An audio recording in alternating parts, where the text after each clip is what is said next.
Hello everyone. So today we are here to discuss about an iron age, which was a pure metal age that transformed the entire Indian society. Clear? Several scholars like D.D. Koshambi, R.S. Sharma, Romila Thapar, they have talked about the importance of iron in their historical works. Clear? Now, in contemporary time, there's one news with related to Iron Age that rather takes back the Iron Age almost 1000 years back in southern part of India. Clear? यहाँ पे देखेंगे ये चीज क्यों news में है हमारे present times में.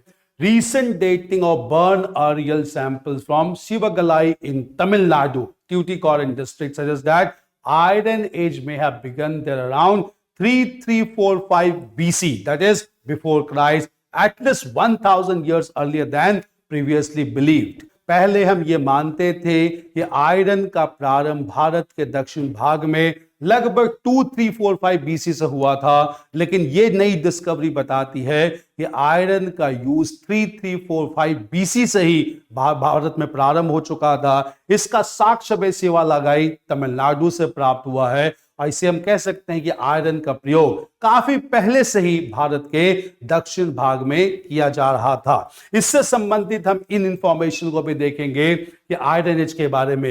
ये ट्रांसफॉर्मेटिव पीरियड कहा जाता है जब एक एरा दूसरे एरा में परिवर्तित होता है. इसे ट्रांसफॉर्मेटिव भी कहा जाता है, इसे रेवोल्यूशनरी भी कहा जाता है इतिहास में. यहां पे एक मटेरियल शिफ्ट होता है from stone to bronze leading to iron. Clear? As we all know, the first thing to be used as implements by people in India were large number of stone tools, right from the Stone Age or Paleolithic age. Clear? Metal age started when first copper began to be used, largely found from western part of India. We began to mix copper with tin to produce bronze, और इस bronze का इस्तेमाल हमारे Indus valley सभ्यता में किया जाता है.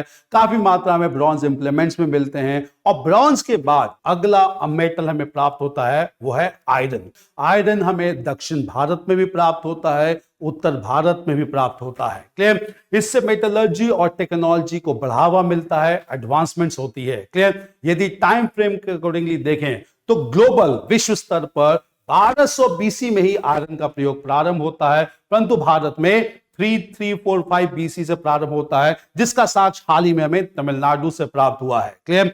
महत्वपूर्ण साइट जो इंडिया में आयरन से संबंधित है ये अभी है शिवागलाई तमिलनाडु में, जो 3345 ईयर्स डेट बताती है.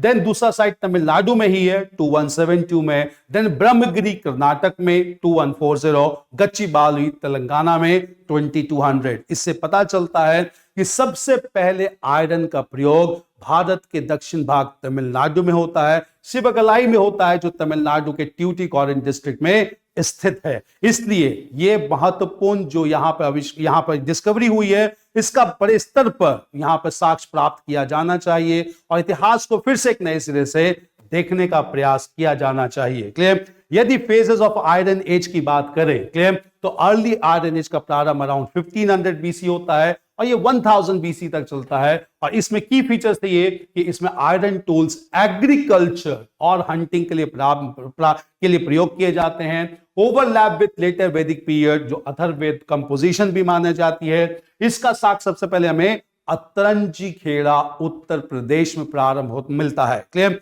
Atranji Khera is presently located in district of Etah in modern western Uttar Pradesh. Clear? इसके बाद देखेंगे कि लेटर वैदिक पेज में इसे मल्हार में प्राप्त होता है, जो छत्तीसगढ़ में स्थित है.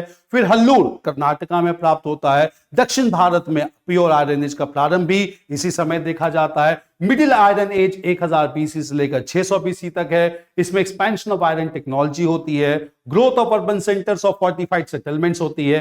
पेंटेड ग्रेवेयर, जो पॉटरी मिलती है हमें खुदाई के दौरान, these potteries are known as painted grey ware. In fact this iron age culture is also known as painted grey ware culture. Clear? ये गंगा यमुना प्लेन्स मिलती है. Rise of janapada. क्लियर? बड़े टेरिटरीज का प्रारंभ होता है जिसे जनपद का नाम दिया जाता है. ये फिर से हमें कौशाम्बी उत्तर प्रदेश में इसका साक्ष्य मिलता है, and we also get the evidence from Kanchikhera in the 8th district of modern Uttar Pradesh. Late Iron Age starts from 600 BC, continues till 200 BC. Clear?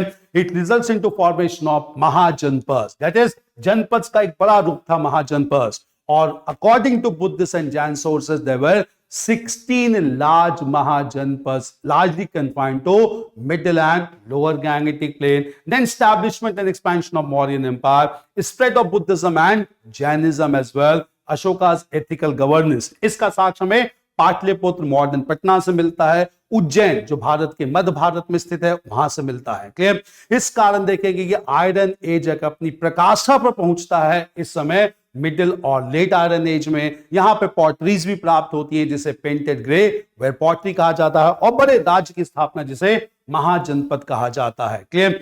इस कारण चूंकि iron played a very important and revolutionary role in transforming the society of ancient India, if the discovery of iron goes back to earlier period, we need to revise the entire chronology of ancient Indian history. Therefore, the latest find in the Tamil Nadu region needs to be taken very seriously in order to understand the beginning of metal age and pure iron age much earlier than it is believed as of now. Clear? So it makes it very imperative for all of us to rather focus on this new discovery and to revisit the past traditions of India according to metallurgical science. Thank you. All the best.